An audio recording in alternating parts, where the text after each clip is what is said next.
J'ai généré plus de 100 000 clics ces 6 derniers mois sans publier de nouveaux articles.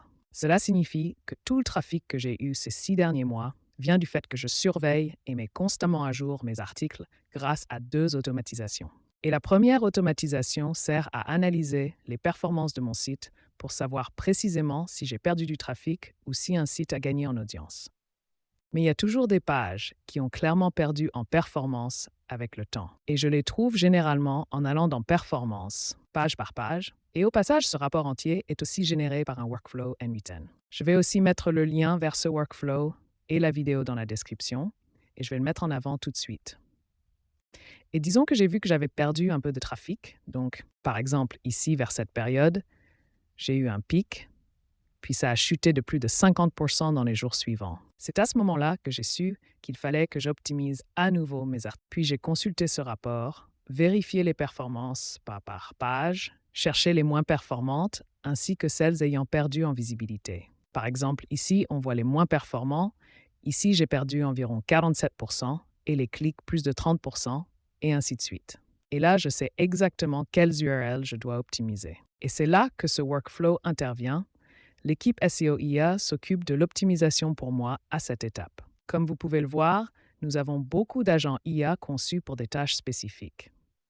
Par exemple, pour l'analyse des SERP, les insights de mots-clés, les FAQ, l'analyse des recherches associées, etc.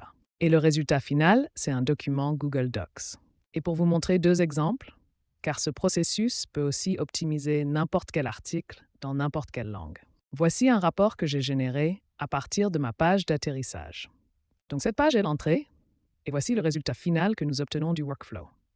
Comme vous le voyez, ça commence par une analyse de l'index et de la vitesse de la page. Ce workflow utilise aussi l'API PageSpeed Insights ainsi que l'API Inspect URL de la Google Search Console. Et comme vous pouvez le voir, les performances sur mobile et desktop sont clairement suffisantes. Les indicateurs clés les plus importants sont rapides ou au moins dans la moyenne.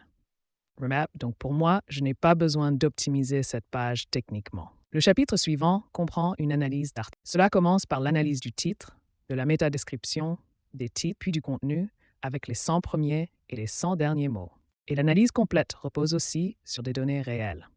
Donc, quand il y a une recommandation, c'est pas juste parce que ça peut sembler bien, c'est aussi parce qu'elle prend en compte les données de ma Google Search Console.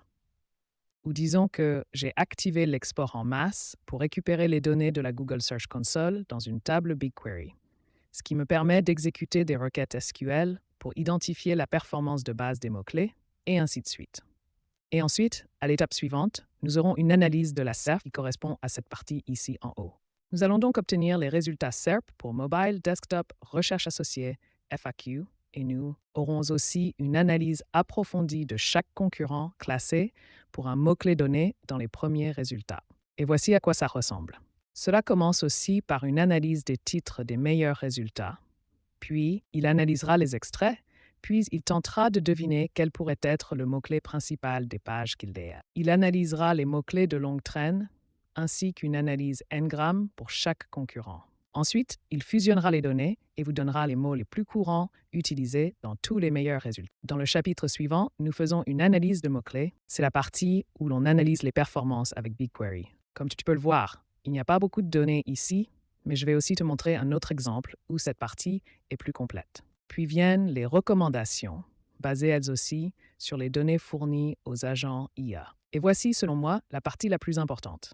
C'est l'optimisation des articles. Donc, en ce qui concerne le titre et la métadescription, voici quelques exemples d'alternatives que vous pouvez utiliser pour mettre à jour cet article. Comme tu peux le voir, ici 5 titres, 5 métadescriptions, mais cela se configure aussi directement dans le workflow. Et ensuite, nous avons aussi la partie sur comment l'optimiser en mettant à jour le contenu lui-même. Donc, par exemple ici, je pourrais copier la phrase, aller sur la page et la rechercher. Et comme tu peux le voir ici, celui-ci est juste sous mon titre et la recommandation serait ici. Voici la phrase actuelle et tu pourrais l'optimiser ou le remplacer par celui-ci car il intègre aussi des mots-clés pour lesquels on est déjà bien positionné. Donc encore une fois, d'après les données de la Google Search Console. Et comme ma page d'accueil pour ce site ne reçoit pas beaucoup de trafic et qu'il n'y a pas beaucoup de contenu, cette partie est assez courte. Mais pour te donner un autre exemple, j'ai aussi utilisé cette automatisation pour un autre site, principalement en allemand. Et pour info, j'ai anonymisé l'article. Donc, la structure est la même que celle de l'original, mais les données ne le sont pas. Et comme vous pouvez le voir, cela recommence aussi avec l'index, puis l'analyse des performances basée sur l'état de l'index et les métriques de vitesse des pages. Ici, on voit que la dernière exploration par Google date du 17 juin et que le statut était réussi. Et ici encore, les indicateurs de performance pour ordinateur et mobile, ainsi qu'un bref résumé. Puis la même structure, analyse d'articles, analyse SERP, analyse de mots-clés, titre et métadescription. C'est un article d'environ 1500 mots et j'ai ajouté dans le prompt que l'agent responsable de l'optimisation du contenu devait réécrire au moins une phrase par paragraphe. Et comme tu peux déjà le voir, voici des recommandations plus complètes comparées à l'autre rapport basé sur ma page d'atterrissage de mon site Marvomatic. Parlons maintenant de l'automatisation elle-même. Comme tu peux le voir, ce flux de travail est divisé en plusieurs parties. Cela commence par la préparation du workflow, où nous récupérons les noms des tables BigQuery, quelques métadonnées sur les articles, puis nous créons un tableau pour l'analyse des concurrents, ainsi que pour la partie où nous vérifions la performance des articles. Nous avons l'analyse SERP, qui analyse les meilleurs résultats pour un mot-clé principal, aussi selon un pays. Et il y a aussi une partie que l'on peut voir ici, analyser les concurrents. Celle-ci est assez importante car on suppose que la page bien classée dans les premiers résultats a déjà fait une bonne recherche de mots-clés et que quoi qu'elle fasse, elle le fait bien. Ce qui pour nous indique qu'il est pertinent d'analyser le contenu, de faire une analyse n-gramme et de trouver parmi tous les meilleurs résultats les mots-clés les plus fréquents. Parce que ce sont des mots-clés qui nous aideront aussi à améliorer notre classement avec le temps. Donc pour faire simple, on utilise SERPer. Nous obtenons les résultats mobiles et desktop. Ensuite, on extrait les données, les recherches associées, puis les FAQ. Nous enregistrons aussi ces données dans un tableau, puis nous analysons les concurrents. Nous obtenons donc les meilleurs résultats pour mobile et desktop. Ensuite, j'ai fixé une limite qu'on peut voir ici. Donc, dans ce cas, on obtient les 3 premiers résultats organiques. Donc, rien de payé ni autre chose, ce sont vraiment des pages qui se classent naturellement à ces positions. Et ensuite, on fait pareil pour le bureau. Nous fusionnons les pages, car il est aussi possible qu'un site soit bien classé pour un mot-clé sur mobile et sur ordinateur. Mais ce n'est pas toujours le cas. Ensuite, on passe à page, supprimer les doublons. Et voici une autre limite que j'aime utiliser pour les tests, car comme tu peux le voir à l'étape suivante, on boucle sur chaque page.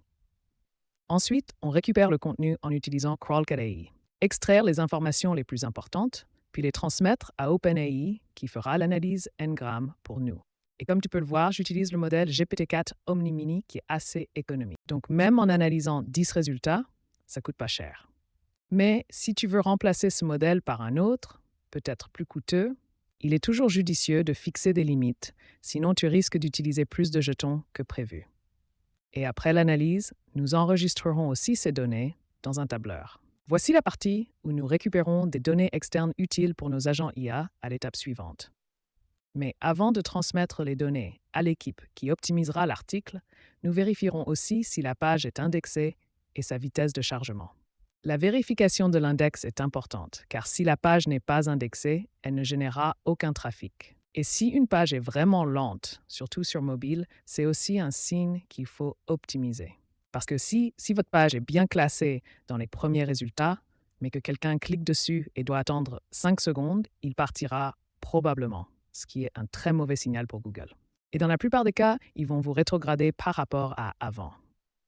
Et une fois ces vérifications faites, on récupère aussi les données et on les enregistre dans un tableau. Une autre chose vraiment importante pour obtenir des résultats utiles et non des exemples génériques générés par l'IA sur comment l'améliorer.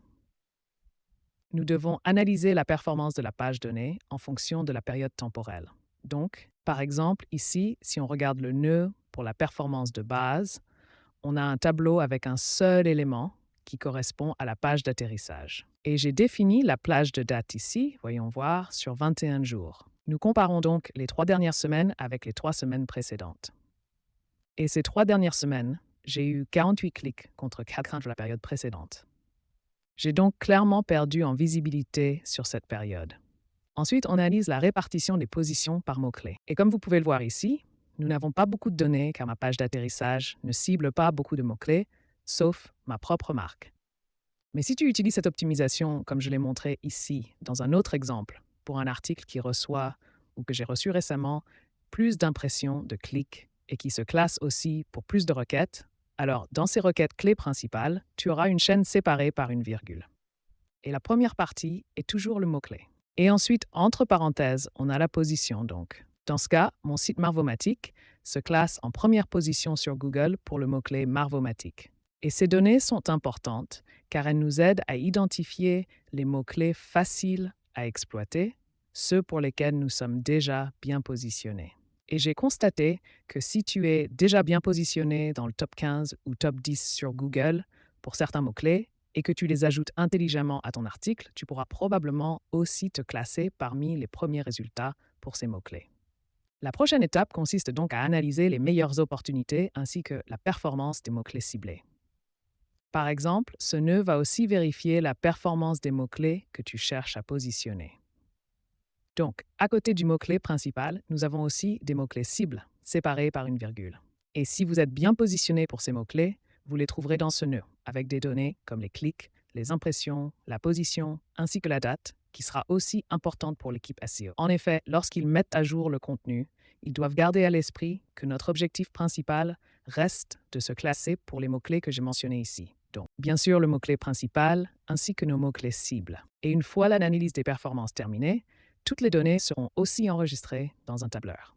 Et ensuite, la dernière étape avant de transmettre toutes les données à l'équipe SEO est d'analyser l'article ou la page que nous voulons optimiser.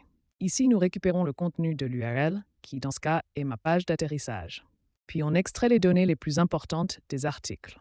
Donc des éléments comme le titre, le contenu et aussi la description.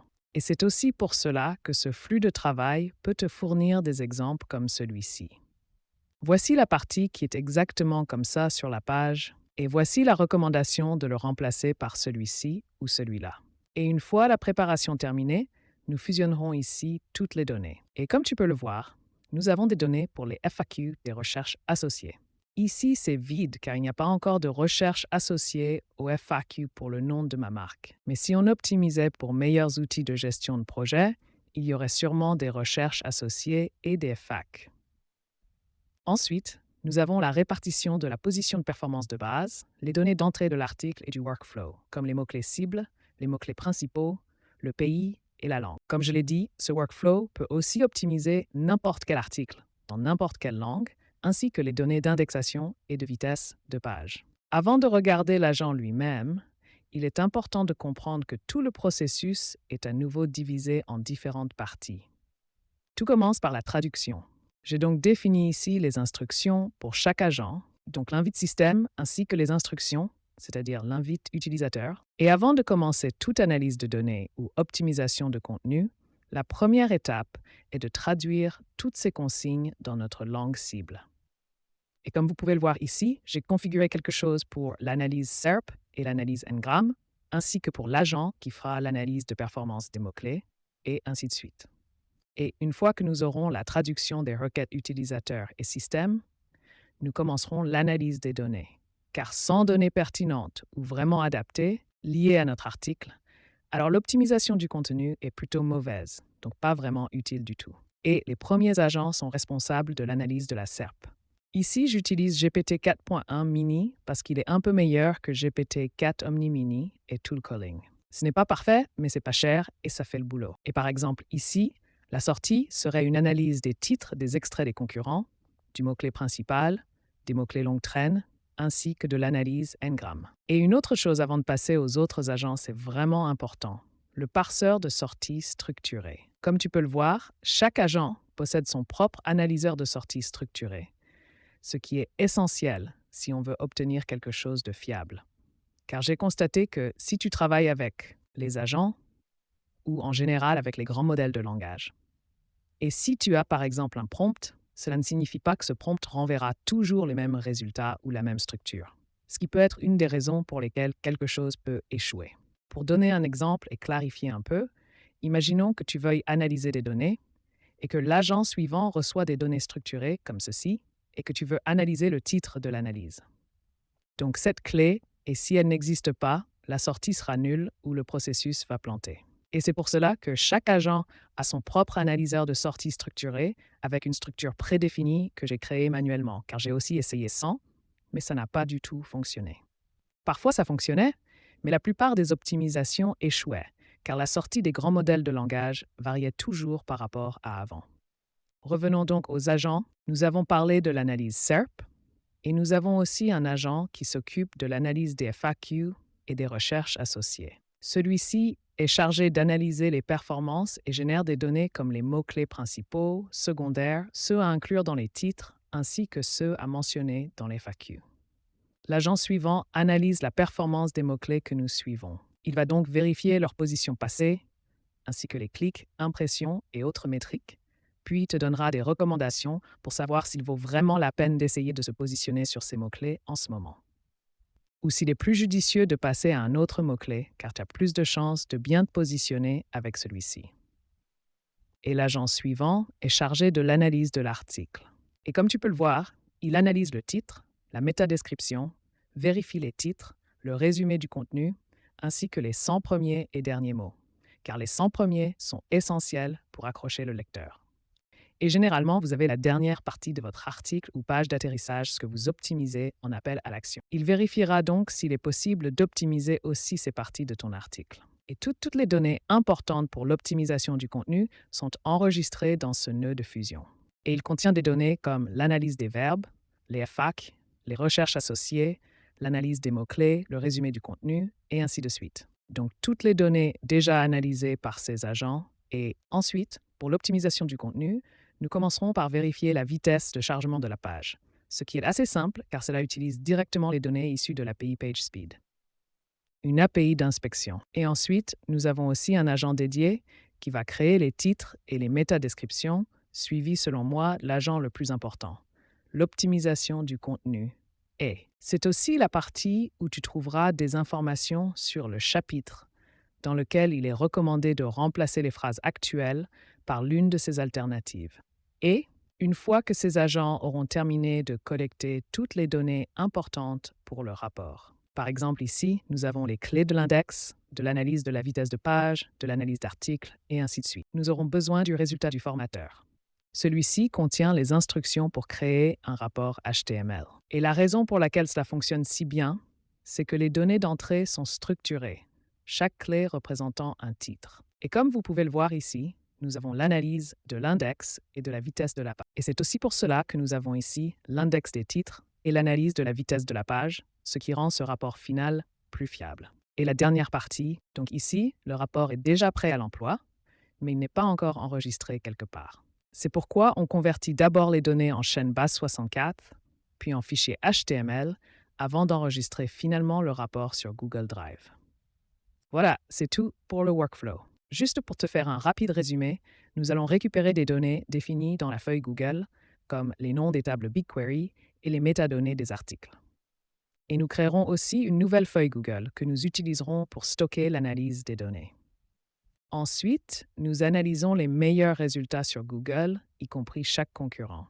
Nous effectuons des vérifications techniques essentielles pour savoir si l'article peut se positionner, suivi d'une analyse de performance. Cela vérifiera la performance sur une période donnée, ainsi que l'analyse de l'article afin que les agents IA sachent exactement ce qu'ils doivent améliorer. Et une fois que les données d'entrée nécessaires sont prêtes pour l'équipe SEO, nous les fusionnerons.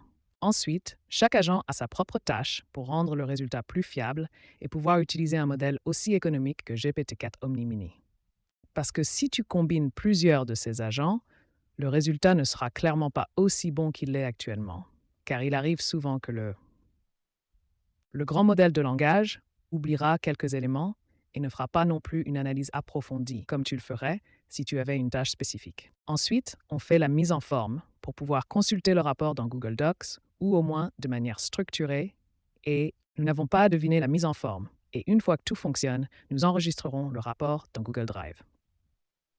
Et voici maintenant une autre partie importante, le coût d'exécution de ce workflow. Comme vous pouvez le voir, nous utilisons des outils comme Google Sheets, BigQuery, des API tels que PageSpeed Insights, ainsi que le point d'inspection Crawl4Free et une API pour analyser les résultats, ainsi qu'OpenAI pour pouvoir utiliser les modèles GPT-4.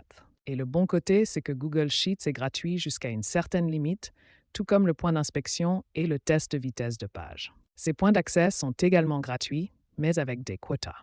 L'analyse des performances dépend des données que vous interrogez. BigQuery offre chaque mois 1 téraoctet gratuit, idéal pour explorer des articles. Pour l'article que vous souhaitez optimiser, ainsi que pour explorer le contenu des concurrents, nous utilisons Crawlfafei, qui est open source. Donc, tu peux l'utiliser gratuitement. Mais bien sûr, il faut garder en tête que tu dois payer la puissance de calcul. Cette partie dépend de ton hébergement. Et comme je l'ai dit, pour analyser les résultats SERP, j'utilise SERPer, qui est assez abordable. Donc d'abord, tu as, je crois, 2500 requêtes gratuites en t'inscrivant, ce qui te permet d'optimiser 1250 articles. Parce que chaque optimisation utilise 2 requêtes, une pour mobile et une pour ordinateur. Et si la limite gratuite ne suffit pas ou que vous l'avez déjà utilisée, vous pouvez commencer avec le forfait de démarrage qui vous offre 50 000 requêtes. Donc tu peux optimiser 25 000 articles pour $50. Et ce que j'aime aussi, c'est que tu n'es pas obligé de l'utiliser en un seul mois. Tu as environ 6 mois pour utiliser ces requêtes. Et voici maintenant la dernière partie qui concerne le coût d'utilisation des modèles GPT d'OpenAI. Nous l'utilisons ici pour analyser le contenu ainsi que pour tous les agents employés. Et comme le modèle GPT-4 Omni Mini est assez bon marché, optimiser un article coûte environ 1 ou 2 centimes. Par exemple, aujourd'hui, j'ai optimisé 4 articles et ça m'a coûté que quelques centimes jusqu'à présent. Voilà pour cette vidéo. Si ça t'intéresse, tu trouveras tous mes produits ainsi que mes modèles gratuits sur mon site Marvomatic ou sur mon dépôt GitHub. Et je mettrai aussi le lien dans la description. Et si ce genre de workflow t'intéresse, n'hésite pas à t'inscrire à ma newsletter où je partage régulièrement des astuces pour améliorer ton trafic organique ainsi que des workflows gratuits et N8N. Et voilà pour cette vidéo. Si vous avez des questions, n'hésitez pas à les écrire en commentaire. On se retrouve dans la prochaine vidéo.